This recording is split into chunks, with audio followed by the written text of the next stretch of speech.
We've gotten to a point where tech teams nowadays have their tech leaders and their product people constantly out of breath. We are always overwhelmed by everything that's going on because the teams might be too big, the structure might be too cumbersome for us to have all of this overhead to manage it.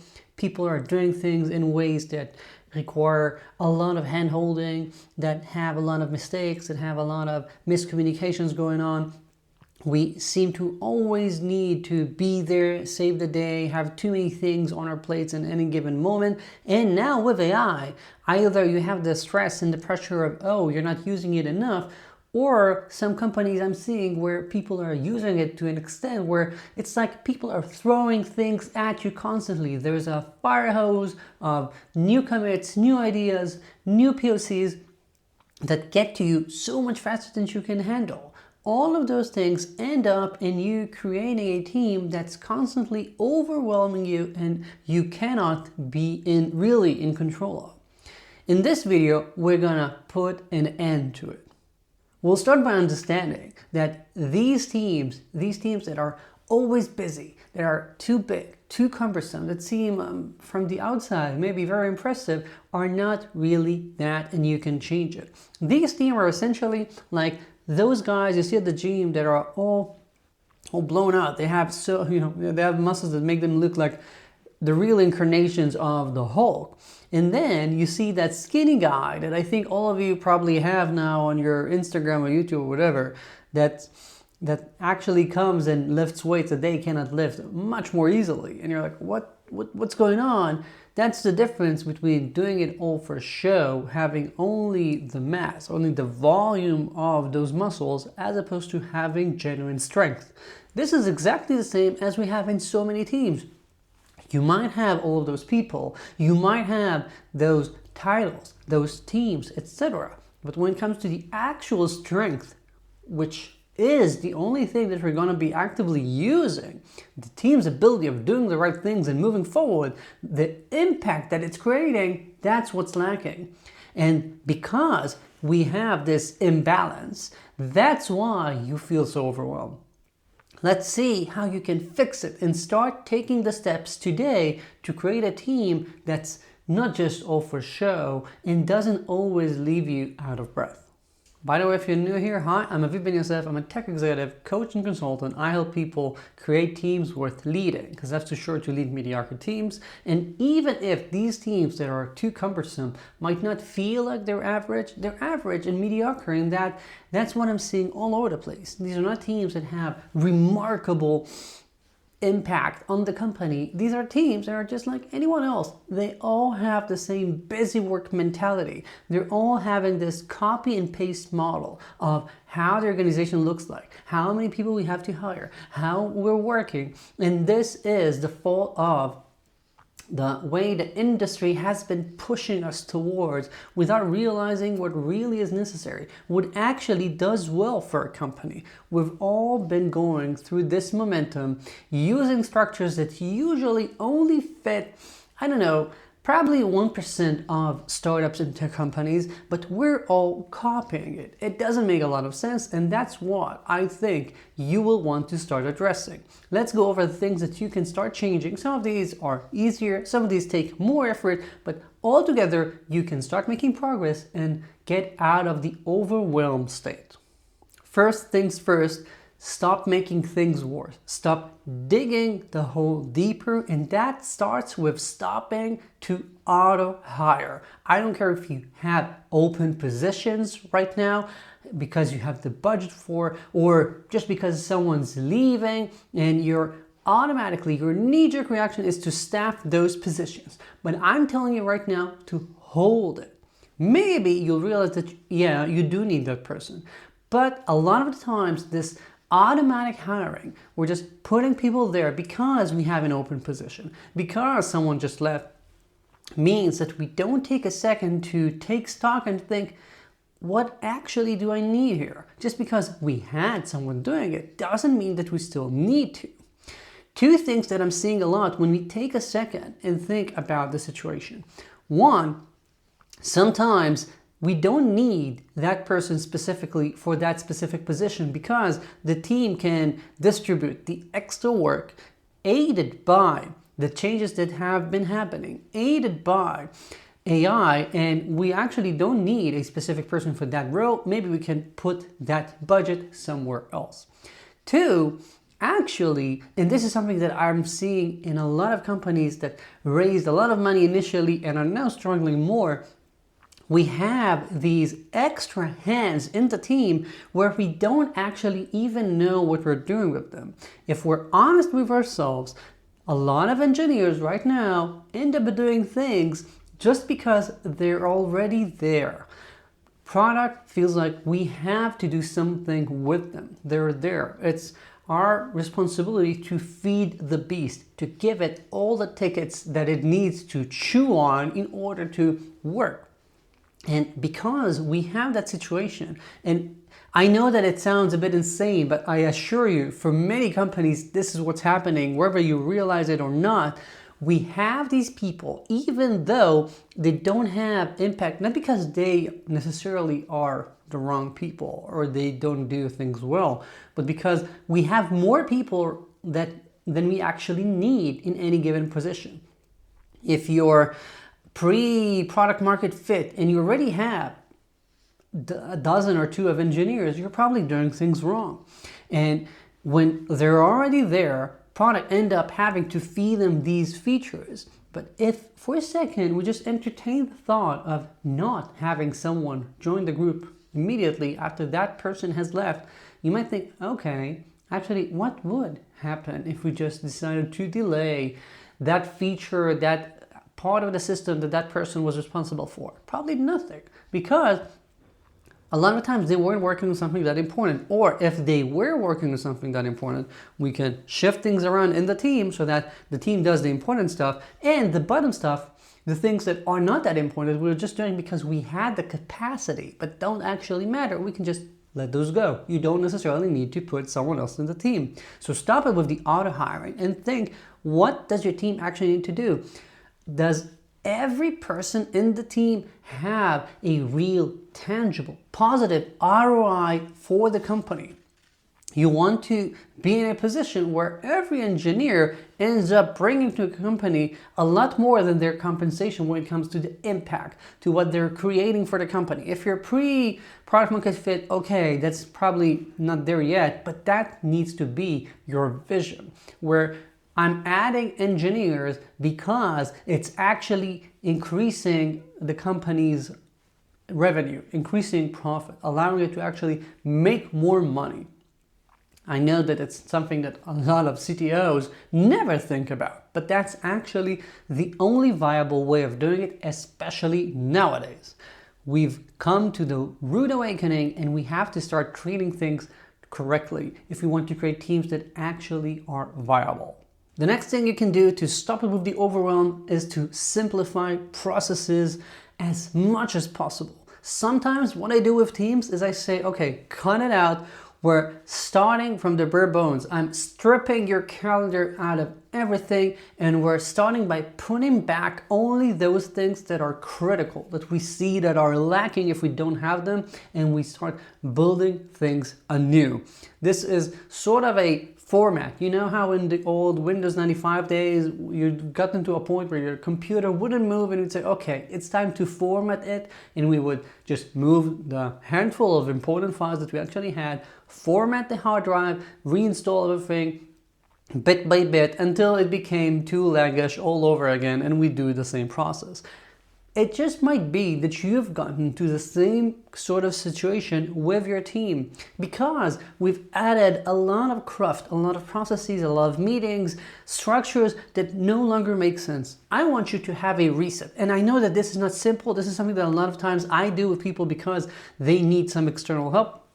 And if you want to talk about that, my email's in the video description. But still, the bare bones that I'm talking about are saying, okay, I'm going to stop it. I'm going to look at the organization. I'm going to look at the process and how we manage our work, and I'm going to do a reset. So if you have, for example, a couple dozen engineers, but they're split in, those 20 odd engineers are split into 7 teams, 8 teams, and I've seen those nano teams that no longer make sense. Flatten it. Have a couple of teams, maybe 3, and have those people work like that. Think about what processes you need in that new way of working where you don't have all of these managers that need to communicate and coordinate.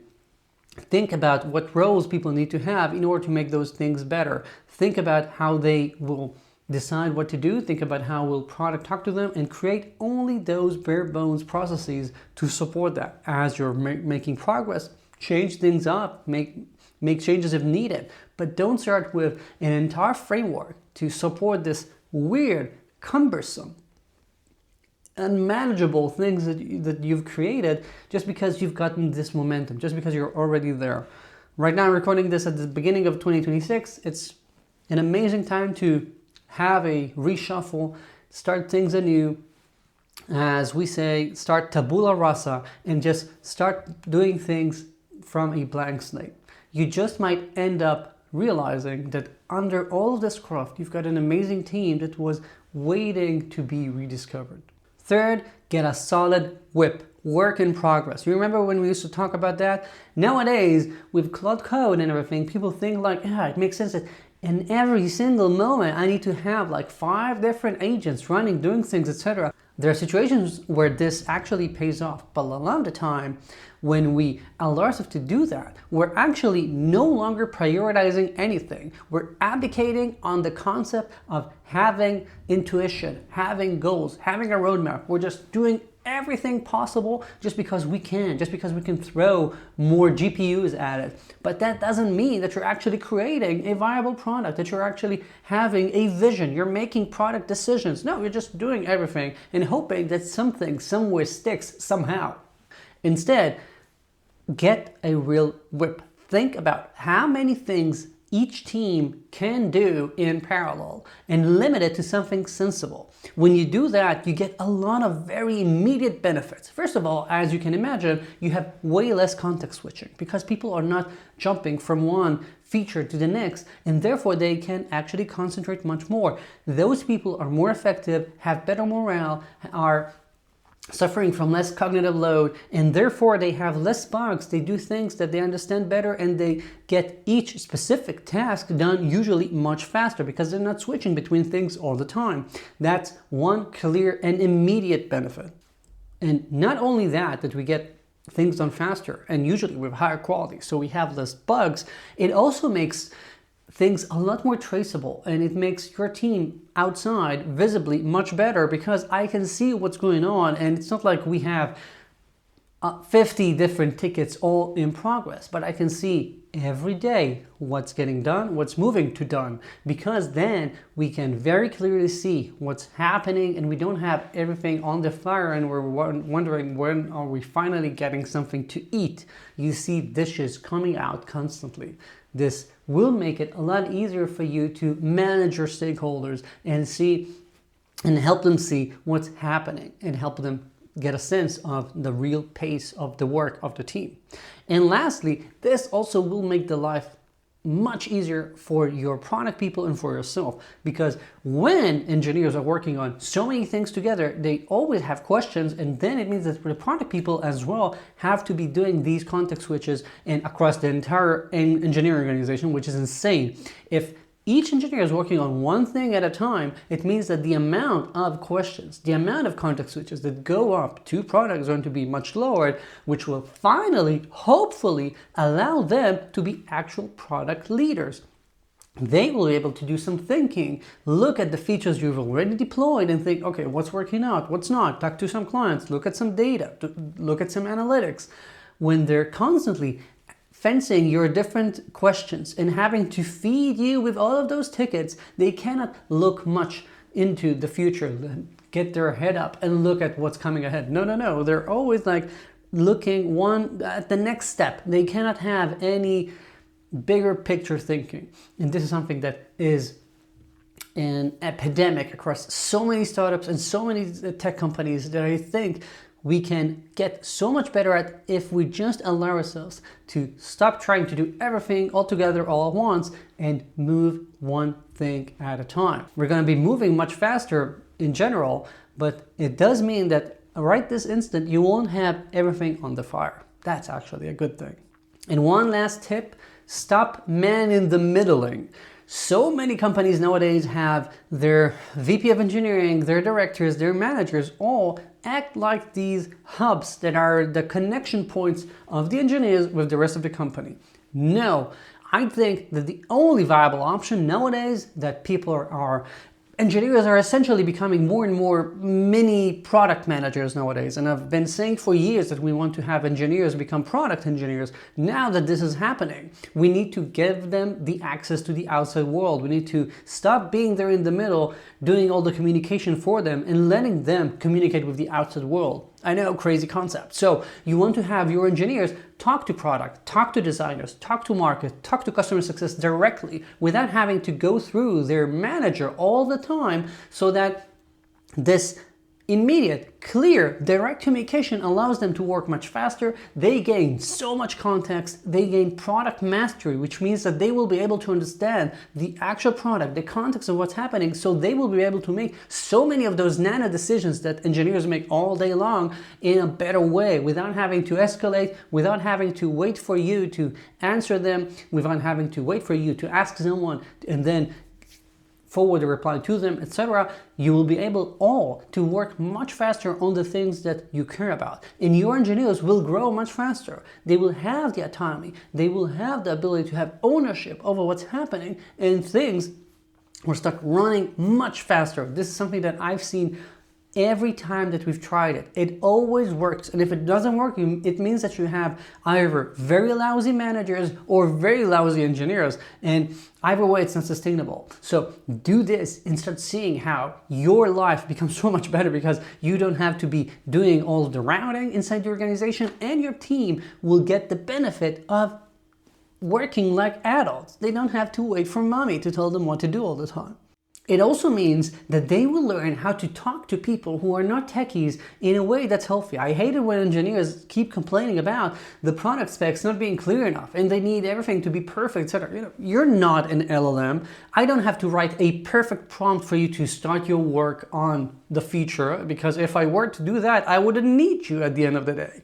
If you want to have real engineers line up with actual flesh and bones, you need to give them enough ownership, enough autonomy to merit being there. And that means that they will have to talk to people and come up with their own solutions and their own ways of doing things. And before I'm summing this up, I will say that these things will have some friction. It's almost never something that you can just start doing and everyone will be happy about it. No, these are things that most companies are not used to doing, and therefore at the beginning it's going to be tough, it's going to have some friction, you're going to have to work on it. But still, this friction, I promise you, is much better than the friction of being constantly overwhelmed. And once you start, this is something that gets much better. You don't have to keep teaching people how to do things ad infinitum. No, this means that you're going to have some tough work at the beginning, but it's going to pay off immediately, as opposed to the overwhelm that's constant and usually only getting worse as the team grows, and you're sucked into doing things that are not why you even got into this role in the first place. Be prepared for the friction, be prepared to give your people some guidance and coaching, be prepared to have their backs as they're talking directly to products, etc. But know that things are going to improve much faster, and if you want them to improve dramatically fast, again, you've got my email in the video description. That's it. I hope that now you know how to start getting out of the overwhelm and create a team worth leading. If you want to make sure that you don't miss the next installments in how to create these teams, like and subscribe, and I'll see you here in the next video. Ciao.